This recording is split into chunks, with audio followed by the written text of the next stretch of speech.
मैं आपको पहले भी बता चुका हूँ कि ये तो 2 दिन का वाक़या था।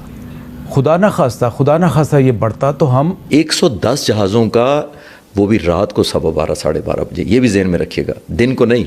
110 जहाज बैक वक्त हवा में, 40 हमारी तरफ उड़ रहे थे और 72 जहाज हिंदुस्तान की एयर स्पेस में उड़ रहे थे। और बात करते हैं अभी भारत का खुद का देसी S-400 मिसाइल डिफेंस सिस्टम, जिसको प्रोजेक्ट खुशा ने बताया जाता है, और इसके लिए भारतीय सरकार ने 40,000 करोड़ एलोकेट किए हैं। हमें अपना डिफेंस दिफाई बजट बढ़ाना पड़ेगा, अपना पेट काट के उसको तमाम तर प्रायोरिटी के ऊपर रख के उसको दुगना तिगना करना पड़ेगा। हिंदुस्तान के पास रशियन टेक्नोलॉजी है, इजराइल की टेक्नोलॉजी है, अमेरिका की टेक्नोलॉजी है, फ्रांस की टेक्नोलॉजी है, अब बरतानिया की टेक्नोलॉजी भी उसके पास है। अब इंडिया आर्मेनिया को आर्म्स सेल कर रहा है और बड़ी तादाद में आर्म्स आर्मेनिया को सेल किए जा रहे हैं भारत की तरफ से। हमने ये मुल्क जो है बड़ी कुर्बानियों से हासिल किया है, इस मुल्क को हमारे बड़ों ने बड़ी कुर्बानियों से हासिल किया है। अब हमें फौज की तमाम फोर्सेस की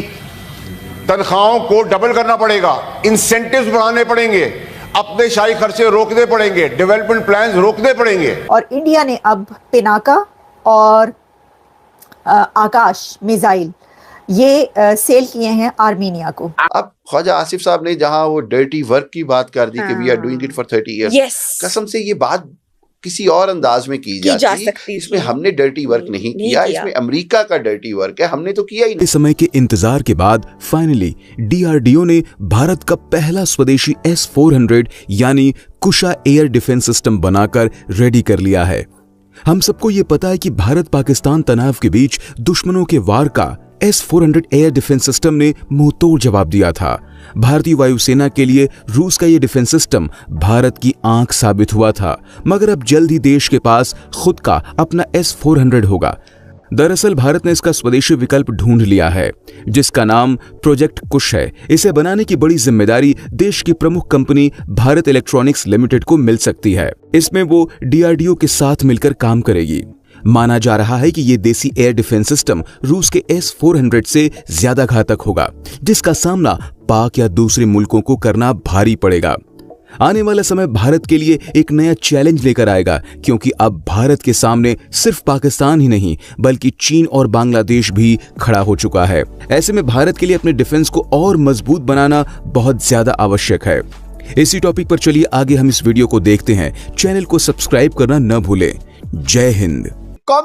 कॉमेडी बहुत आती है हमारे मुल्क से। लाल टोपी का तो आप जानते होंगे, तो लाल टोपी ने बड़ा जबरदस्त बयान दिया। लाल टोपी की तरह क्या बोलूं मैं इसके ऊपर। लाल टोपी, आंखों में आंसू, टोपी लाल, मुंह भी लाल, और ऑपरेशन सिंदूर के ऊपर जबरदस्त कॉमेडी आई है भाई। पाकिस्तान के ऊपर इस गजवे पर जिस तरह हम 65 और 71 के वाकयात सुनते थे ना, खासतौर पर 65 के हवाले से के गैर मामूली ताकतें, रूहानी ताकतें, बुजुर्ग बाबे सईदी रसूलुल्लाह, असहाबे बदर, ये सब बुजुर्गों ने लिखा हुआ है कि ये सब के सब रूहानी तौर पर पाकिस्तान आए थे। और ये ड्रामा नहीं कर रही, मुझे भी बाद में पता चला था। इंजीनियर मिर्जा ने इसके ऊपर बड़ा तवा लगाया हुआ है कि पाकिस्तान में ऐसे मिजार बने हुए हैं, लाहौर में ऐसे मिजार बने हुए हैं जहां पे वो कहते हैं कि उनके बाबे कब्रों से निकले और कैच पकड़ लेते होते थे, और 7 पाकिस्तानी क्रिकेटरों को चपेड़े भी मारते थे, कहते थे एंज कैच फड़ीदा बगैरता, वो पकड़ लेते थे और वो हवा में फट जाते थे। ऐसा जबरदस्त एयर डिफेंस सिस्टम उन्होंने इशू किया था। तुम लोग ऐसे S-400 इतने अरबों डॉलर पे करते हो, बाबे निकल बाहर, हम बाबों से काम करा देते। तो ये सच्चे बिलीफ का हिस्सा उन्होंने मिजार बनाए हुए हैं पाकिस्तान की हिफाजत करने। और ऐसे जो खोते बिलीव करते हैं, ये जेन्युइनली बिलीव करता है ये। अभी देखे, अब वो मुझे याद है इसी पे इंजीनियर मिर्जा ने मेरे इनको चैलेंज किया था। मैंने वो वीडियो देखी नहीं काफी अरसे से, जब से ऑपरेशन सिंदूर हुआ, तो कह रहे थे हम बाबे फिर निकल आने निकल आए। कल मुझे एक बच्चे पाकिस्तान की तरफ जाते देखा। कल मुझे एक बच्चे ने इसमें रोने वाली क्या बात है, बगैर था खुशी मनाओ कि रसूल अल्लाह आ गए हमें बचाने। यार देखो उसमें खुशी भड़के मारो, सीना तान के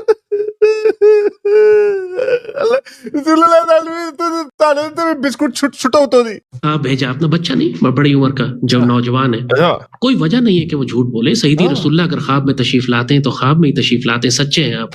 मुझे रात को रसूलुल्लाह ख्वाब में आए, मैंने नहीं झूठ बोला। ऐसा तो कभी हुआ ही नहीं कि लोगों ने झूठ बोले हो। अच्छा, मजे की बात ये डिल्यूजन इतना बड़ा है कि अगर आप सोचते रहे ना यही चीजें, ख्वाब में वो जी ख्वाब रसूल अल्लाह बाबा जलंधरी, तो पता नहीं केड़े केड़े बाबा वो उनके सोचते रहे, वो भी आ जाएंगे। जाहिर बात है जो आप सोच रहे होते हैं, अब 19 साल के लड़कों से पूछो उनके रात को उनके ख्वाबों में क्या आता है, जाहिर बात है वही आएगा जिसके बारे में सारा सारा दिन सोचते रहेंगे। ये जिस तरह की फिल्में देखेंगे, ये जिस तरह के लोगों को सुनेंगे, वही ख्वाबों में आपके आएगा। और वो बच्चा सच्चा है, उसने मुझे अपना ख्वाब भेजा कि पाकिस्तान के बैलिस्टिक मिसाइल खड़े हुए और सईदी रसूलुल्लाह उन मिसाइल की निगरानी फरमा रहे।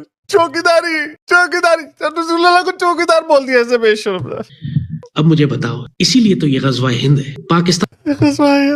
अच्छा, तो रसूलुल्लाह ने भी वैसे उन्होंने कहा घोड़ी आया जे, घोड़ी को उन्होंने प्रोटेक्ट कर लिया, लेकिन जो एयर बेसिस है इनका कोई बाबा नहीं निकला। ये देखो भलोरी एयरबेस, ये उड़ गई, पहले ऐसे थी अब ऐसी हो गई। वो बाबे ताड़े बाबे ते लाना, बाबे ने कैच नहीं फड़ाया सही। लगता हमारे बाबे भी पाकिस्तान क्रिकेट टीम के साथ कोचिंग, उन्हीं से कोचिंग ले रहे। नूर खान एयरबेस, ये देखें यहाँ पे पहले ऐसे था, ये अब ऐसे हो गया। रहीम यार खान एयरफील्ड पे ये क्रेटर, चलो ग्राउंड से बाहर निकल गए तो सड़क यानी रनवे के ऊपर ही हुआ। तो सरगोदा एयरबेस, ये एक और क्रेटर इधर गिर गया। अच्छा, इंडिया में क्या हुआ जी, उधमपुर एयरबेस में कुछ भी नहीं हुआ। उनके पंडे ज्यादा अच्छे ना हुए इनसे, जिन्होंने कम से कम कैच तो सही पकड़े ना अपने। तो अच्छा, ये जो पागलपना नहीं खत्म नहीं हुआ, एक और भी है। खैर मैं आपको एक और पागल दिखाता हूँ, बाला वाली सरकार।